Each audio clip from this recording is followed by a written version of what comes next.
Hello and happy Thoughtfully Fit Thursday.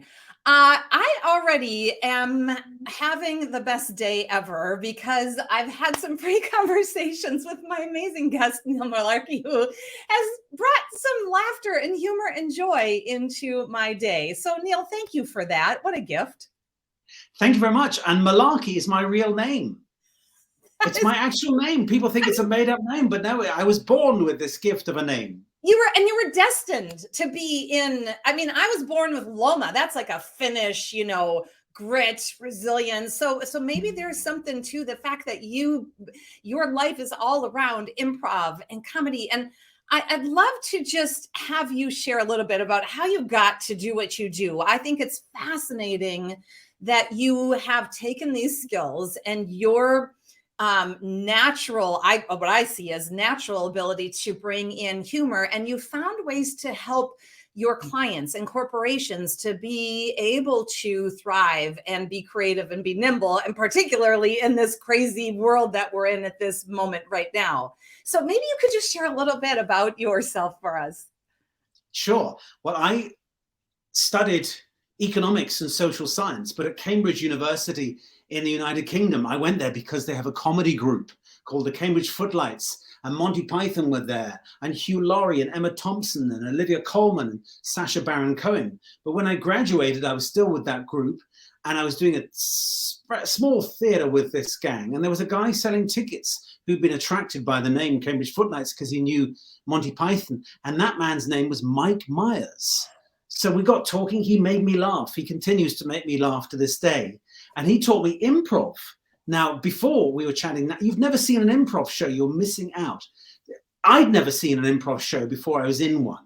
So this is where the audience gives suggestions to the actors, and then we act it out there and then. It's an amazing thing. We don't know what we're going to get, and the audience is trusting us to play with their suggestions. We have to listen to one another. That's the main skill. That's what I teach in business now. I have to listen to what you're saying. You listen to what I'm saying. And the great thing about improv is you go there together. It's co-creation. It's collaboration.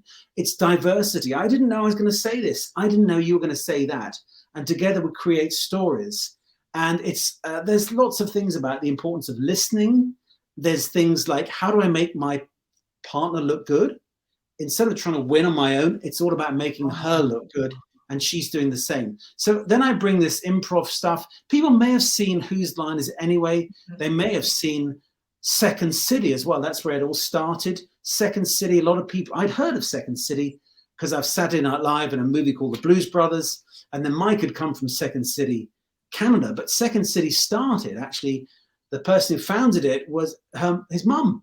His mum was a social worker in the 1920s, just creating exercises to give confidence to children at school who are a little bit nervous. And then he said, let's take these exercises and create a form of theatre. Now they're all over the world, thousands of shows every night. That's incredible. And that you were right there on the front lines, and that the people that you have been exposed to and created friendships with, it's awesome. And even as you were talking about listening, you wrote a book on this, and I remember reading you said you can be a sponge or a trampoline. There it is, 7 steps to improve your people skills. Yes, it's funny. I borrowed that, and I recognize from a Harvard Business Review by Zenga Folkerman. These are very clever business folk, but they talk about listening being an active thing. You might think listening is all about soaking it up like a sponge. And actually they said, and they talked to 3,500 executives, that listening is more active. And are you a trampoline? Are you bouncing back ideas, bouncing back energy? Are you listening to validate the other person? Are you listening maybe to challenge them, to say, is that what you really think? Well, that's maybe not, rather than just letting it wash over you. Improv is very much like that. I'm in a scene, you say, good morning, doctor. I'm a doctor. It's the morning. I'm going to go with that. It's all about yes, and yes, I accept the offer, and I build on your idea. We try not to block, but improv is all, sometimes you said something I didn't expect. That's not a block. It's just an offer in disguise. It's what I do with it that makes it. It's what I do with what you say that makes the meaning and helps us to move forward. This is so awesome, Neil. So my intention, I always have an annual intention, and this year it's to be bold. And I just feel like there is no accident that I have met you and that I am enthralled with you and that you are giving me a different maybe invitation, making it not quite. I'm incredibly intimidated by the thought of improv or comedy. And yet in our Thoughtfully Fit model, one of the 6 practices is agility. And agility is being able to respond effectively when you're blindsided. Now, we typically look at agility as like a people problem. So somebody catches you off guard in a board meeting, or you get a nasty email. And yet I'm noticing as you're talking that agility is just being able to be light on your feet. And I'm guessing that you actually use agility in comedy. Yes. And you use it with your teenage daughters, I bet. It's about listening, about saying, okay, and I like your thing of pause, think, act. Improv, I've made it 3 things. Listen, what she said, what's happening, what's the reality, accept, okay, that maybe I have to change my worldview, I can't do what I planned, and then move the offer to move forward. And so the improv mindset, actually, it's interesting, we're not trying to create funny, we're trying to create story, we're trying to create rapport, and from that funny may emerge. And Nancy, this bold year is going to be when you're going to do some improv. You're going to go along to an improv class, you may take your daughters also, and you'll find it's not so intimidating. I've seen you perform, I've seen you working with an audience, I've seen you laughing, I've seen you have a wonderful sense of humor, and we all have this sense of humor. The agility that I talk about in improv is that wasn't what I expected, but I can still work with it. I'm in the moment. And sometimes even I'm listening to my inner self that says, I should say this, but I'm not sure I should. A lot of improv workshop, we're trying to overcome some of the self-censorship we have, or that feeling of, I've got to do it all on my own. No, she's given me something great. I can work with that. He's listening to me. I'm going to listen, and we're going to co-create a scene. And so that's the journey for improvisers. This form is really about collaboration. Yeah. So the 3 steps: listen, accept, create. Yeah. Listen, what's actually being said here? Now, it might be that you're listening to the market, you're listening to technology, or you're listening to that person you're working with. What are they saying, or what are they not saying? What's being implied? What's the verbal? What's the non-verbal? Accept. Okay, that's how he sees the world. I can't negate their emotion. I don't have the same perception, perhaps. But can I, for a moment, be in their shoes and say, that's how they see the world. Let me start from that point. And you have a story about that in one of your YouTubes that I saw about not how do I feel, but how is this person feeling because of what I've done? The impact I'm having, I may want to tell them why I'm right, but actually that isn't helping. Right now, I've got to validate. In my book, I quote somebody called Robin Dreeke, who's an FBI guy, used to be head of behavioral analysis at the FBI counterintelligence unit. His book is about influence. It's called It's Not All About Me. He says, listen to validate rather than to judge. Listen to understand their goals and objectives, which may be different from yours. So the yes and of improv is, yes, that's what you're saying, and here's how I can help that move on. And it may be I may disagree with you, but I have to accept that that's how you see the world. Let's start with where you are, not where I am. Let's start not with the script I had in mind off stage, but where we are now together in this moment. So did you know when you started on this journey and were born a Mullarkey and decided to go into improv comedy, how much it would translate into the business world and you're being able to create from that with clients and create a whole business around this? I didn't know. And by the way, one of my brothers is an accountant, one is a chemical engineer. I did a show once called All That Mullarkey. Anybody called Mullarkey could get in for free, and there are no other comedians called Mullarkey as yet. But nominative determinism is, only me took the Mullarkey to be comedy, but I knew improv had something more than the stage. It started with children. It started with helping give confidence to young people. And we've brought it, many of us in the applied improv world have brought it back to that place. But of course, my workshops are always fun, but I always had that sense that the key message of improv is listening. And not just listening passively, it's kind of saying, what you said is of value to me. I'm going to use that. I may use a concept, an idea, an offer, a word you gave, and to move forward.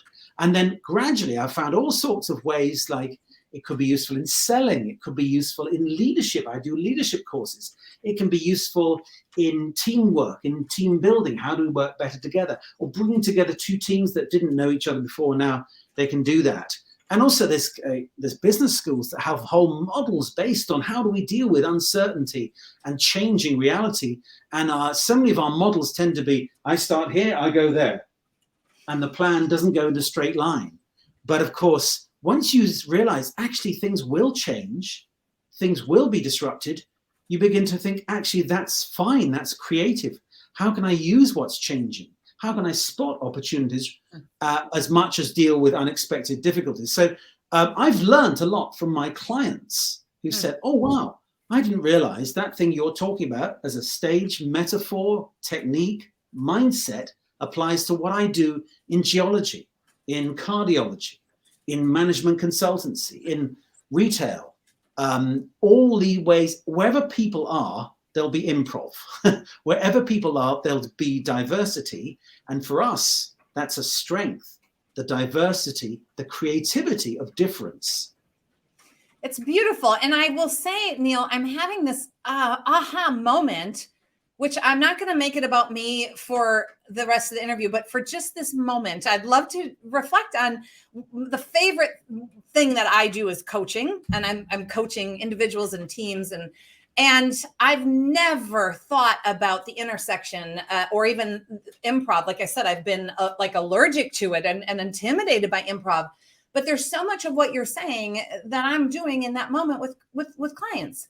I'm listening deeply and getting curious and holding them as the expert and holding them as capable, wanting them to look good and bouncing back that trampoline saying, so when you said that, your energy shifted. What's that about? I mean, I'm just noticing that there's probably a lot of improv in even a coaching conversation.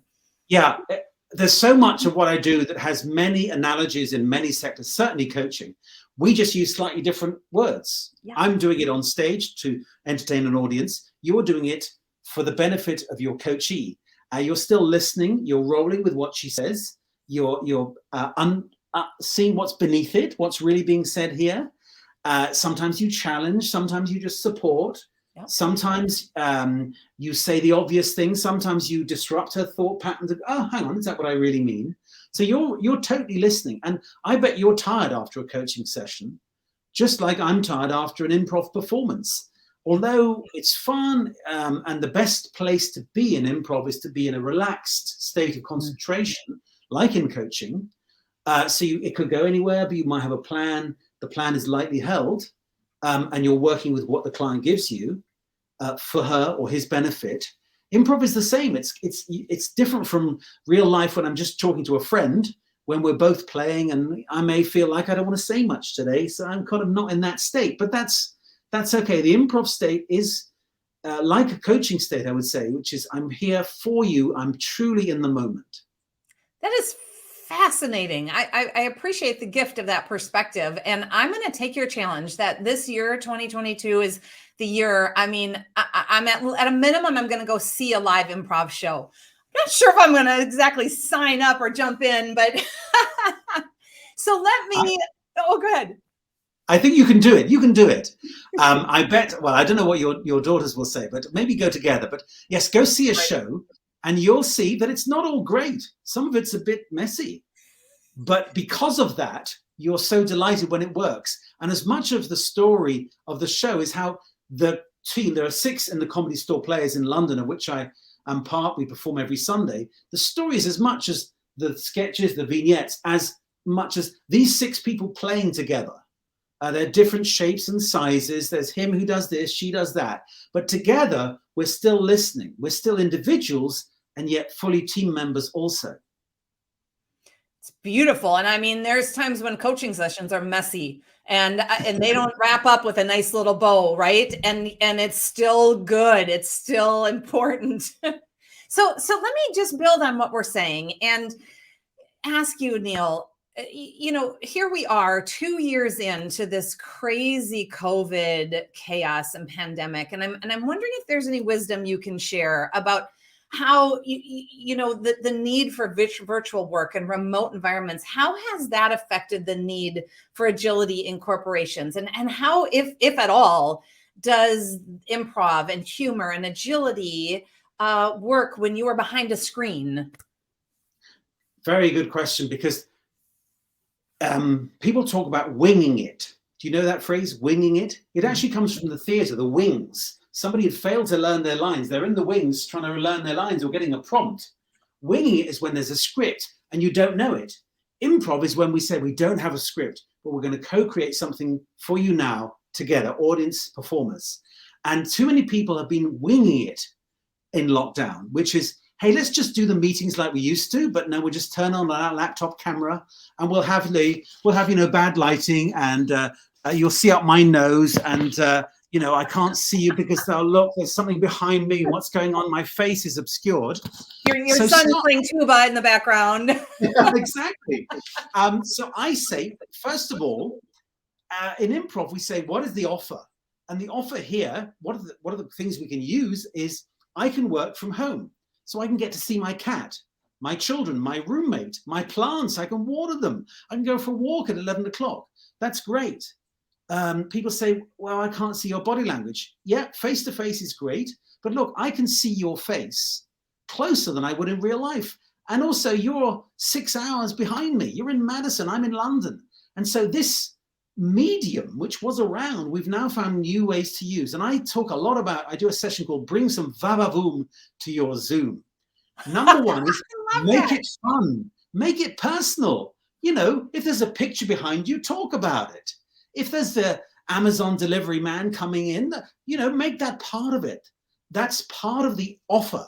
What's really happening?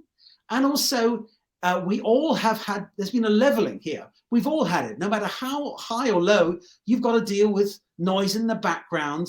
It's funny, the very senior person at a Big Four consultancy said to me, I'm just so tired of shouting at children.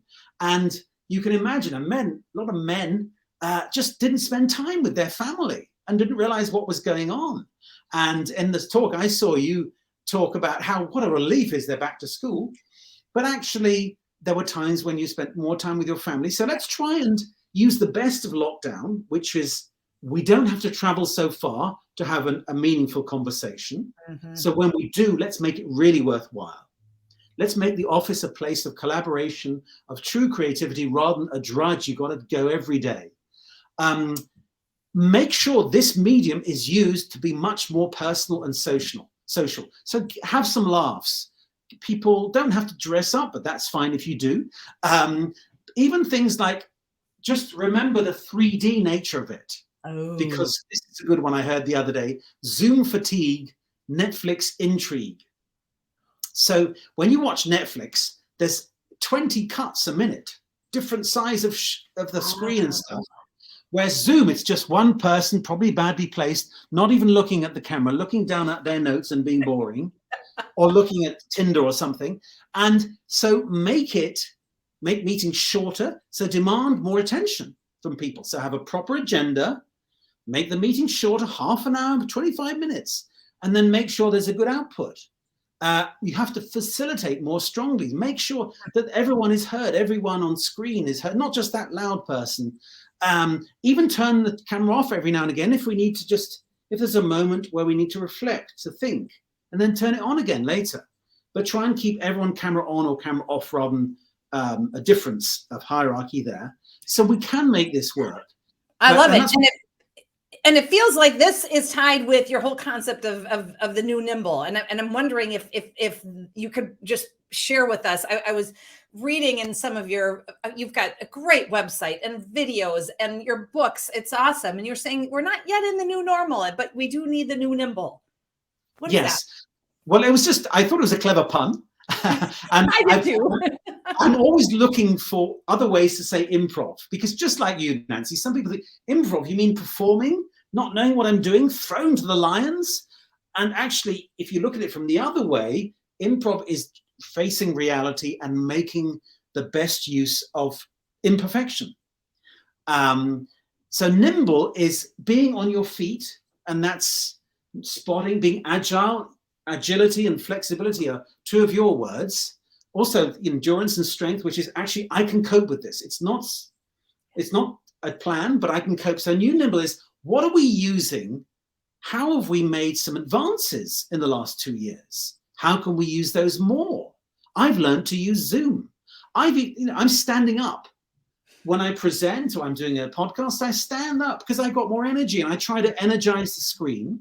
The new Nimble is, we can have the best of the period when we were remote, and also remember what it used to be like before, what we take for granted. Let's make those moments when we are together more meaningful. But also, isn't it great that we can now have people who maybe because of family situations can't go to the office every day? Now they can still be in the team if we make it. I've had some great things where we've done events where there's somebody in Argentina, somebody in Singapore, and then some people in the room. Everyone's involved, but it does mean you have to make sure that we have multiple screens and stuff. So it costs some money and effort, but nevertheless, you can still do things like on a Zoom screen, just get people to sway, and on the gallery view, there's a bit of energy there. Get people to move about, get people to go and get an object, which they wouldn't bring to a conference. But if you say things like, go get an object that means something to you, and they get it. And sometimes I'm talking about presentation as well. When I'm talking about this thing that I care about, my whole body, my face energizes. So tell me about a new business thing. And then we go, well, we are really excited about alignment, leverage, and sustainability. And it just means that how can we make the best of the two worlds? One client said to me, some of the so-called shrinking violets have done really well in lockdown because they're at home and they feel they can speak up. Others have felt really sad because they don't have that human context. So how can we bring in everyone who has a slightly different priority in terms of going to work, not going to work, doing work from home, which you can get more done at home if you're not being interrupted, but others thrive on the communal energy. And so let's try and allow everyone to be part of that. It's going to be difficult. What if everyone's coming just Tuesday, Wednesday, Thursday? What happens Monday, Friday? Well, this is where the improv mindset says, how can we use this? What's the reality? Instead of saying, we're going to send an edict down, and that's what happened now. The boss says, this is the way I want it, everyone do it the same, rather than how can we use, just like as a coach, what is really happening that people feel they can give their best? And I'm really struck by the fact that what you're highlighting is that people are different and they're unique. And where you are in that spectrum, if you are alone and you've been on lockdown and quarantine and can't go to the theater, can't go to in-person shows, all that, and you're feeling isolated, it's a very different experience than if you are sharing your small flat with your kids and your spouse and your cats and you're just overwhelmed. And so I'm almost hearing you say like the improv mindset and having that agility and that humor, it allows you to meet people where they are and say, that's all right. You can have your camera off. We're not going to create a rule that everybody has to have their camera on, because for some people that's going to create anxiety because they're worried that, you're going to see what's going on. I don't know. It just feels like that's a part of the new Nimble that you're sharing. I think so. And just allowing people the fact of being themselves, and that we aren't always sure who we are. I'm 700 years old, as I said. I'm still working out who I am. And we can use the emerging stories here. So that for me, it was my life was a disaster. I remember you said you lost many, many speaking engagements in March 2020. Me too. I thought, I can't do what's going on. And then somebody said, you know what? Zoom, do breakout rooms. And that's great for me, because a lot of what I do is we do a little exercise and I send people away. And breakout rooms are great. So that was a great offer for me. And also I can get to see people's faces. And also I can use the chat, a great offer. In face-to-face, I say, what do you think about this? What do you think? And after 10 people, takes 10 iterations. If I say, everybody put in the chat right now, what do you think? We have 10 answers straight away. Wow. And even things like, I always try and say to people, where are you? And they'll say Madison, London. That's fine. But where are you actually? Are you in the living room? Are you in the cupboard under the stairs? And just acknowledge the reality. That's what improv is. And then, are you wearing socks? Are you even wearing anything under here? Just things like that. And people say, oh, I'm wearing slippers because my feet are cold. And then things like, oh, I've just got to go now because I'm getting a delivery. That's fine. Acknowledge that. And it's interesting how that would have been very much frowned on. That's not businesslike. But now we've all seen we've had to deal with that. And we're questioning, why should I have to travel 3 hours for a 1 hour meeting? And I dare say that may help the planet as well. I don't know, but we managed to survive for some time without flying too much. I miss seeing countries other than my own. I have to think about that. But the new Nimble is a cute way, I think, of saying an improviser says, what's the reality? What's actually going on? How do we use it? An improviser doesn't say, oh, right, things didn't go to plan, I'm going to cry. We say we don't have props. Maybe somebody from the cast didn't turn up, but we're going to make the show anyway. That's the new Nimble for me. Let's acknowledge the reality and use it. And also in that using, we'll find new ways. And the improv mindset, if you like, is two things. Just the sort of interpersonal skills. If I'm listening, I'll have better conversations. Then the mindset of opportunities may occur if I'm really listening in a broader sense, watching, observing what's really going on. Oh, actually, there's an opportunity here, a commercial opportunity. Maybe people aren't doing what they used to. So, for example, in London, the central sort of pret-a-manger is takeaway stuff, not doing so well. In the suburbs, doing really well now. So then the idea is, oh, how do we service those people better who aren't going to work but still may want to go out for a coffee? How do we make meetings happen? And let's have a meeting in a park rather than in the office. And then what is the office for? Is it where you must go every day to change your desk? Or is it something that celebrates and is a sense of creativity? We come away energized, then maybe not to come in the next day to work, but using what's really going on. That's improv, really. I mean, there's just so much inspiration in what you are sharing. And I feel like for me, and I hope that people who are watching or listening, the sense I'm just getting is really accepting, like with improv, that you don't know what's coming next, and being able to just be nimble to say, oh, okay, that's what's happened next. Then where are we going to go from there? Instead of being rigid or locked down, or he didn't say what I thought he was going to say, and now you just have to accept it and listen, accept, create. I love that. And yes. We always, end our sessions talking about the core and how you can pause, think, and act. And so to me, there's just an opportunity right now to pause and think about I know for me, where can I use this more in my life? What do I want to do to embrace the agility, the humor, the improv, to meet the world where it is, meet people where they are, and then act from that place, instead of, resisting it or trying to be upset that it's not how you thought it would be. Yes. Thank you, Darcy. And pause, think, act. Very good. Pause. What's really going on? One of the examples you said was, I want to punch that person. I want to hit them. I want to cry. Pause. What's really going on? Maybe that's not what they meant. What's the impact I want? Think, okay, what do I think is going to be helpful for this? Yes. But as you say, I saw you speak, it's not just pause, it's not just think, it's not just act, it's pause, think, act in that order. And also, certainly improv is listen, accept, create, but keep listening, accept, create.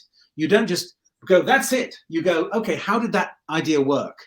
There's a loop here. So once you've acted, I think you pause again.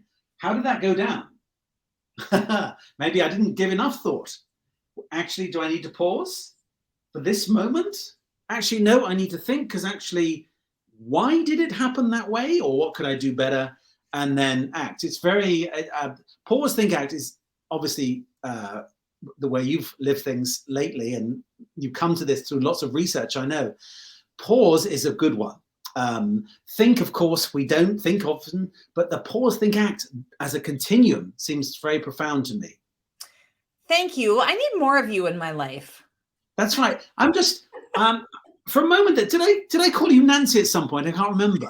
Yeah, and I just went with it because my best I know, friend but I is suddenly Nancy. thought, I realized, and then of course Darcy, and then of course I'm thinking Darcy, Pride and Prejudice, but also I'm thinking that Darcy, Nancy is Nimble Darcy. Do you see? That's your new improv name. So when you want to improvise, you'll just become somebody else called Nancy. That so there is you so go. amazing because my best friend is Nancy and she is witty as all get out and she could do improv no problem. And I always tell her, I wish I was witty like you. And she says, Darcy, it gets me in trouble more than it's. Yes, well, she's right, but I think maybe the Darcy and Nancy show, that could be a double act. It could be great. Good. So that's my promise to you. You do some improv. Thank you so much for having me, Darcy. Oh my gosh, thank you. And where can people find you if they want more, like I All want right, more? so I just started a thing called Substack, which is making me write something every week and get some interaction. Well, Substack's neilmullarkey.substack.com, but I've given you a bit.ly shortened URL. Perfect. Bit.ly new Nimble. There you go, the new Nimble. Thank you. So that's a way people can say hello, see my writing, interact as well. I'm just excited by the idea you can do audio and video. It's a new way of communicating with people. So neilmullarkey.com is my website as well. But if ever you're in London, Darcy, or indeed anybody of the 3,000 million people watching today or listening, millions of people. Millions. They've broken the internet. There's so many people today. The Comedy Store Players in London, Sunday nights, comedystoreplayers.com. Come and see the improv and experience the joy of not knowing. We don't know what's going to happen. We do have a structure. So that's the thing. For left brain, right brain, we know what's going to start at this time, finish at this time. So there's enough structure so we have the strength to have then the moments of spontaneity. Ah. Beautifully said. I mean, and what a great way to underscore everything that you've talked about. Like, have the structure and then be nimble and allow for spontaneity in the moments in between in your life. Thank you so much, Neil, for joining me today. It is a pleasure. I love the message that you're bringing to the world and invite people. We'll put all of your links into the comments as well, and the books that you have and the classes and everything. Thank you for putting yourself out in the way that you do. Thank you. And I hope to meet you in real life soon. I look forward to that. I mean, that would be a really bold move if I could make it there. I'd see you on a Sunday night in person. I'm going to just put that intention out in the universe. I could intend to come to Madison as well. I've been there before. I want to return. Perfect. And then we could go to Chicago and do a little Spin City. I don't know. Is it still happening? I don't know. I don't know either. We'll find out. Thank you so much, everybody. Thank you. Take care. Yep. Take care. Happy Thoughtfully Fit Thursday.